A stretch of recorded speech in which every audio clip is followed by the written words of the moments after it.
पे कमीशन की रिपोर्ट आई है और अर्थ जगत की खबरें, और इस पे कमीशन की रिपोर्ट के बारे में अपडेट लेने के लिए सीधे चलते हैं मेरे सहयोगी अजय के पास। नमस्कार अजय, आज तो बहुत बड़ी खबर आई है अर्थ जगत आर्थिक जगत के मोर्चे से। जी शुक्रिया अशोक जी, बिल्कुल सही कहा आपने कि बहुत बड़ी खबर आई है और जिसका बहुत सारे लोगों को इंतजार था वो रिपोर्ट अब सरकार को पेश कर दी गई है। और थोड़ी देर पहले जो वित्त मंत्री अरुण जेटली हैं उनको ये रिपोर्ट पेश की जस्टिस ए.के. माथुर ने, जो कि चेयरमैन है 7th पे कमीशन के, 7वें वित्त आयोग के। बड़ी सिफारिशें की गई हैं और एक तरह से जिस तरह से सिंप्लीफिकेशन आर्म्स फोर्सेस के लिए 1 रैंक 1 पेंशन की बात की जा रही थी, ऐसा लग रहा है कि पूरे केंद्रीय कर्मचारियों के लिए अब एक 1 रैंक 1 पेंशन की बात 7th पे कमीशन ने कही है। बहुत ही सिंप्लीफाई तरीके से अगर मैं आपको बताना चाहूं तो जो पे ग्रेड होता था उसको पूरी तरह से एबॉलिश कर दिया गया है। और अब जो सिस्टम पूरा का पूरा ग्रेड पे का था अब वो पूरी तरह से एबॉलिश कर दिया गया है। बहुत ही सिंप्लीफाइड तरीके से जो ये जो वेतन और भत्ते हैं उनकी जो सिफारिशें हैं, उनके इन सिफारिशों के आधार पर जो वेतन और भत्ते तय किए जाएंगे काफी सिंप्लीफाइड हो गए।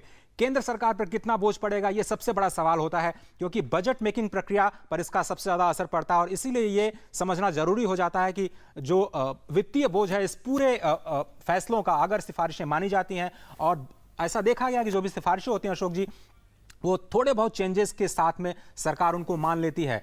जो 2016 से इसको इंप्लीमेंट करने का जो फैसला लिया गया है बहुत मुमकिन है कि उसको सरकार स्वीकार कर ले और इसको 1 जनवरी 2016 से लागू कर दिया जाए। जो आपको बताएं, जो न्यूनतम वेतन है वो 18,000 रुपए, यानी किसी भी जो केंद्रीय कर्मचारी है जो सबसे कम वेतन है, एक तरह से एक बेंचमार्क क्रिएट करता है पूरे देश में। मिनिमम वेजेज का किसी भी नौकरी में 18,000 रुपए। आज की जो रियलिटी है, जो वैश्विक अर्थव्यवस्था की बात करें, आर्थिक स्थिति की बात करें, तो आजकल के जमाने में अगर 18,000 रुपए बेसिक पे यानी न्यूनतम किसी सरकारी कर्मचारी को मिलते हैं तो जाहिर तौर पर एक बेंचमार्क क्रिएट होता है पूरे के पूरे सिस्टम में। साथ ही साथ जो कैबिनेट सेक्रेटरी यानी जो सर्वोच्च अधिकारी है भारत सरकार का, उसके लिए 2.5 लाख रुपए प्रति माह का जो वेतन है वो तय किया गया है। अगर अलाउंसेस की बात की जाए तो जो सबसे बड़ा तोहफा मिला अशोक जी वो है एचआरए का। एचआरए में भारी भरकम 138% की बढ़ोतरी की गई है, यानी जो grade A, grade 2, grade C जो सिटीज हैं उनको जो बांटा गया है, अब वो फ्लैट एक तरह से जो बेसिक पे है उसका 138% जो केंद्रीय कर्मचारियों को एचआरए मिलेगा, और जो दूसरे अलाउंसेस हैं वो ऑन एन एवरेज 54% की अलाउंसेस जो है वो कर्मचारियों को दी जाएगी। तो पेंशन में 24% की बढ़ोतरी, अलाउंसेस में 63% की बढ़ोतरी और बेसिक पे में 14.27% की बढ़ोतरी। ये है एक तरह से लब बोलू आप पूरे जो सिफारिशें हैं उसका। सरकार पर क्या असर पड़ेगा? 1,02,000 करोड़ रुपए का मोटा मोटा असर, जिसमें कि करीब करीब 62 लाख जो पेंशन धारक हैं उन पर इसका सकारात्मक असर दिखेगा। और पूरे ओवरऑल इकोनॉमी में, चाहे वो डिमांड की बात करें, आर्थिक स्थिति की बात करें, या फिर जो एक कहें कि अर्थव्यवस्था में एक नया उत्साह आता है, चूंकि एक बहुत बड़ा फैसला होता है जो कि पे कमीशन की सिफारिश के बाद सरकार लेती है, तो उसका जाहिर तौर पर अर्थव्यवस्था पर भी असर पड़ना तय है। तो आज की बड़ी खबर यही कि जो सिफारिशें हैं वो पेश कर दी गई हैं। और आइए देखते हैं कि ए.के. माथुर जो कि चेयरमैन हैं उन्होंने जो ये रिपोर्ट सौंपी है क्या कुछ कहा है, जो मूल बिंदु हैं इस सिफारिशों की। आइए सुनते हैं उन्हीं की जुबानी। The implementation, as we've been given to understand, has to come from 1/1/2016.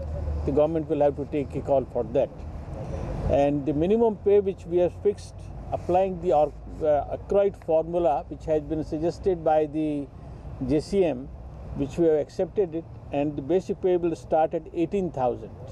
We have abolished the grade pay and the pay band also.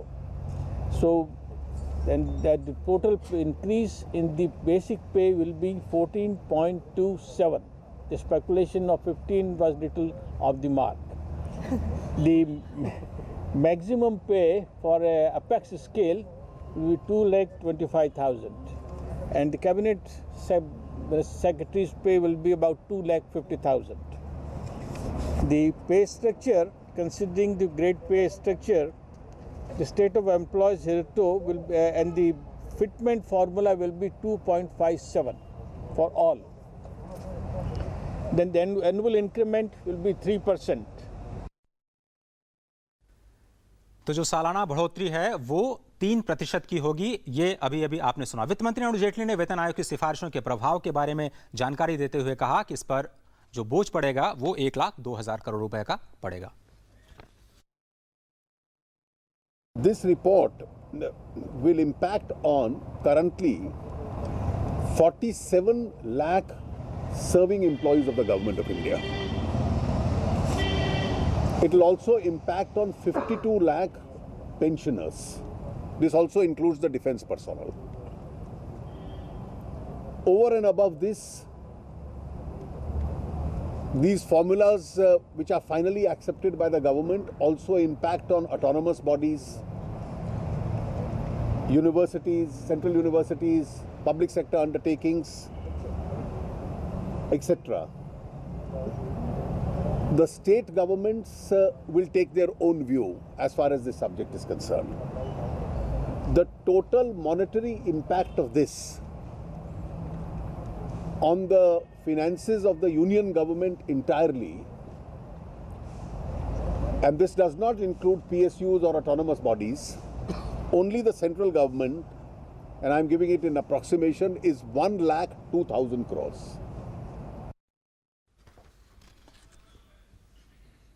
तो आपने अभी सुना कि वित्त मंत्री, क्योंकि सबसे बड़ा सवाल यही होता है कि ये जो सिफारिशें हैं उसको लागू करने में कितनी कठिनाइयां आएंगी, बजट पर इसका क्या असर पड़ेगा, अर्थव्यवस्था पर क्या असर पड़ेगा, ये सारे जो back of the envelope calculations हैं उसके लिहाज से ये स्पष्ट हो गया है कि 1,02,000 करोड़ रुपए का जो बोझ है वो सरकारी खजाने में पड़ेगा। लेकिन बहुत सारे लोगों के लिए खुशखबरी आई है।